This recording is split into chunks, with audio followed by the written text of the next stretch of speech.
Hello everyone, welcome back to Infinodata, your place to learn about all things data related.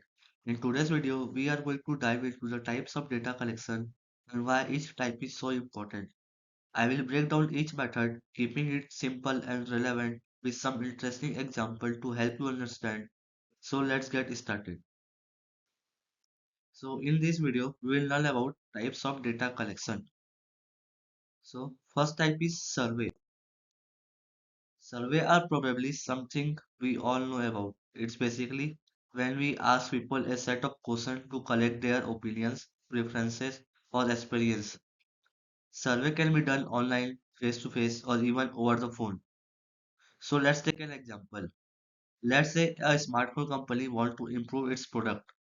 They sent out a survey to recent buyers asking about the battery life, camera quality, and software experience. By listening to customer feedback, they know exactly what need to improve in the next model. Simple, right? Second is observational studies. This is where research simply observe people in a natural setting without interacting with them. It's especially useful when we want to see how people act in a real life without them knowing they are being studied. Example of this is like imagine a grocery store trying to improve their layout. Observer watch how customer move through the store, which assess their visit first and where they spend the most time. With this insight, the store can decide the best place to put product to increase sales. It's like a little bit of psychology in action. Third is interview.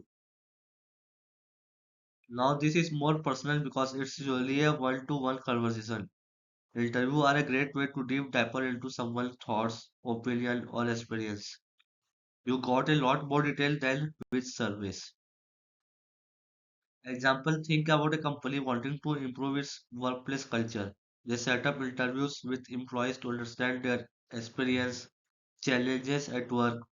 Based on this interview, the company gets real insight and can make meaningful changes.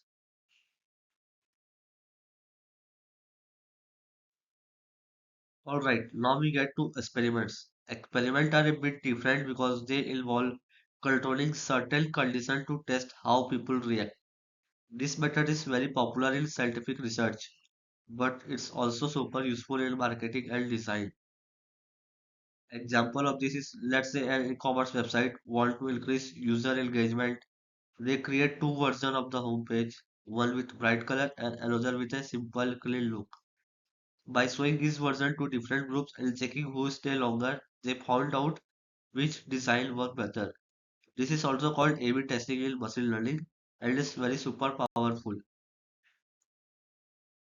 Next is case study. Case studies are like deep dive into a single subject.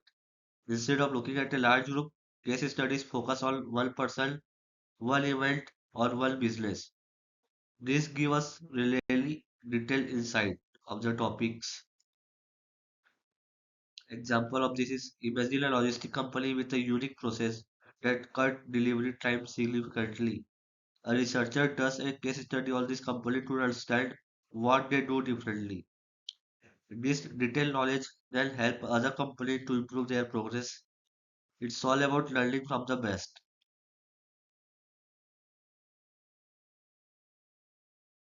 Next is questionnaires. They are similar to survey but are usually more structured and standardized. Questionnaires are a good way to gather consistent response across a large group. Example of this is think about a restaurant chain that want to keep up its quality across location. After every meal, they hand out a quick questionnaires asking about the food quality, services, and cleanliness. The feedback they get help them maintain high standard.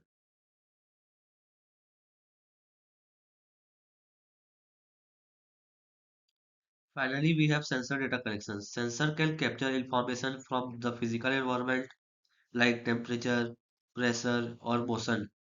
This method has become super important with the rise of Internet of Things.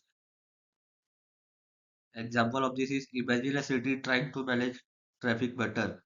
They install sensor at intersection to track real-time traffic flow and congestion. With this data, the city can adjust the traffic signals or prioritize road expansions, making life easier for all of us. So these are the main type of data collection. Each one has its own strength and is suited for different purposes depending on the type of information we are trying to gather. Whether it's understanding customer behavior, tracking website, or even monitoring traffic, data collection is all around us. If you enjoy learning about this method, do not forget to like, share, and subscribe to Infinodata. Stay tuned for more insightful videos and let's keep learning together. See you in the next video. Thank you.